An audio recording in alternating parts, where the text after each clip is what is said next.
You up later. Now, you may have breathed a sigh of relief when you realised that Michael Portillo wasn't around to manspread in pastel chinos on the sofa tonight. The truth is he can't stand to be here because it's the first anniversary of his split from Diane.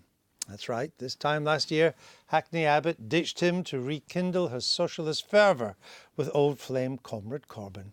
Of course, we invited old Choo Choo to the green room to drown his sorrows with some Blue Nun, but he said this week he just couldn't face it.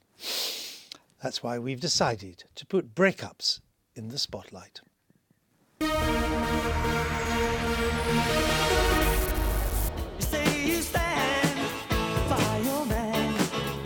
One hard time too many?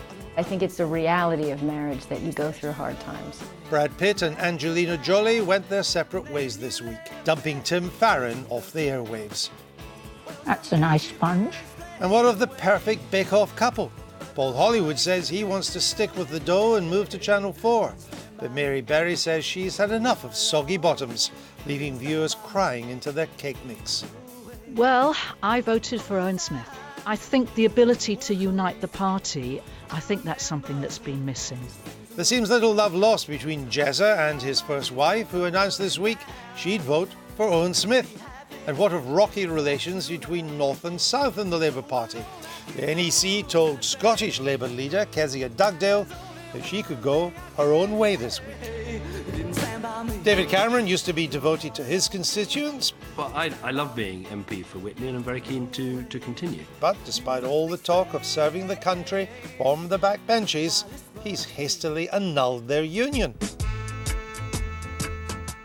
Corbynista Jimmy Brown's UB40 once split.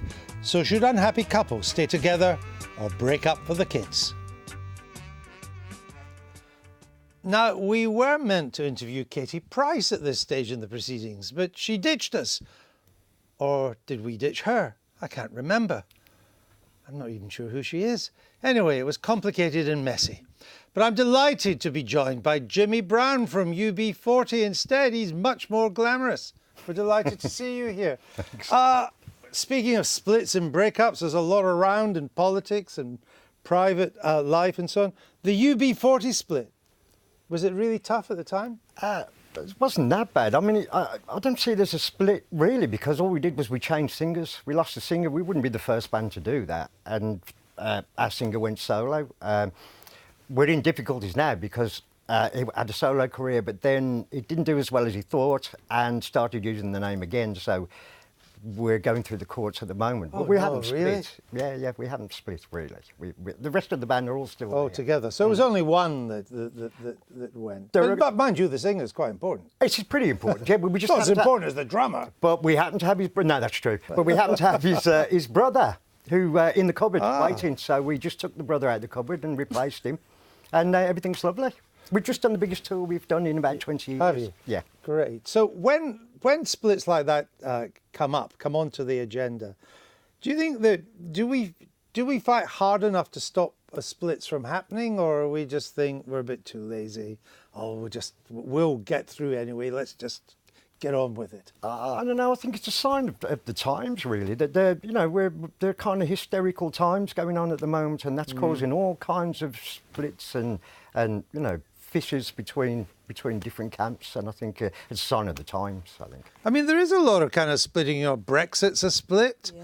Brangelina is a split. Bake-Off is a split. You leaving the shadow cabinet was a split. I mean, up there with Mary Berry leaving. Not quite as big as Brangelina, but you know what I mean. Are we becoming a more fizziparious society? Do you know, it's far too late. I have no idea what you're talking about. You do. Sometimes I do struggle, We'll be more inclined to atomise as a society, break up all the time. We're less coherent.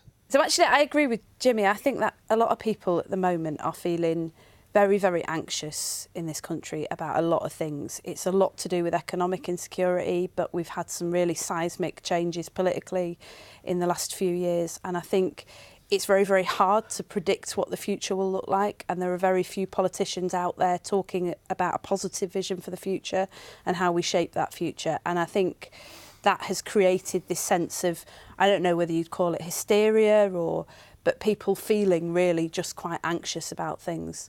And I don't think Mary Berry leaving Bake Off has helped very much. No, it's added to the anxiety of the nation. I can't wait to see a new show. You had a split with government office. Yeah, I've exited. Very depressing. So, the Tory party's split with me and I'm on the back benches. But I think we are staying together. You know, for example, despite being ejected unceremoniously from the government, I remain utterly loyal to the Prime Minister, so I hope she's watching. And we shouldn't forget, you know, Scotland decided to stay. There are examples where people look at the door and actually decide not to walk through it. So I think we should cheer ourselves up a bit. I also think, for example, that... Were you upset by the Brexit split? To be honest, I was with Corbyn, really. I mean, I'm not a great fan of the...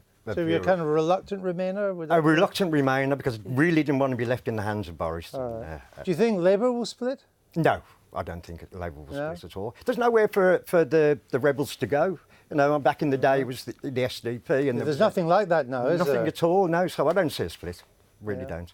And you're happy to see Mr Corbyn get re-elected? I'd be very happy to see Mr Corbyn re-elected, yes. All right. Do you think he can win an election? I definitely think he can win an election, but I think it's about we've got a low turnout in this country compared to other countries. It's about getting people out on the street and voting, you know, and I think they're not going to be able to use the mainstream press the way the Tories use the mainstream press. You know, that they have low membership in the Tory party, and they're happy to get the message out through the mainstream media. Okay. You're going to have to write as a campaign song. No one reads it. Yes. Are you? No, you said you just finished a tour. Is that right? No, we're just starting. You're just starting one next week. We're starting. Where are you beginning? Oh God. Leeds, I think. But Leeds, the fine city of Leeds. It's the end of one of the biggest tours we've done in a very long time. We're just coming to an end now, the final leg. Good luck with it. It's been good to see you here tonight. Thank you very much.